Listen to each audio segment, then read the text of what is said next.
O'tkir Hoshimov. Nurli dunyo.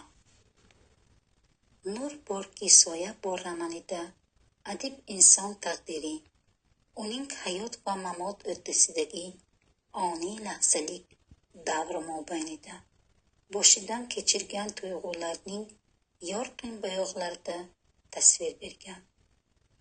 Tiriklik atalmish daryo o'zanida hamma qatoli birdek oqish kerakmi?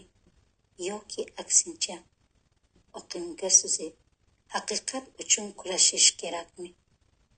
Mana shunday savollarga javob topish mumkin bo'lgan ko'ngilga yaqin bu asar sizni o'ylashga, fikrlashga chorlaydi. Sherzod ham jurnalist, ham xalq dardi bilan yashaydigan, haqparastlikning o'ziga shior qilib o'lgan yigit. Kitobni o'qir ekansiz, bu yigitni yaxshi ko'rib, uning dardu o'ylariga sherik bilib, mutolaa zavqidan bahramand bo'lasiz.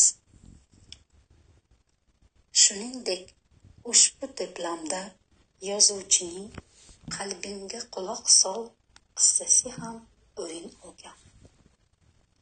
Ushbu O'tkir Hoshimovning Nurli dunyo kitobining Samarqand tuman axborot kutubxona markazidan olib mutolaa qilishingiz mumkin.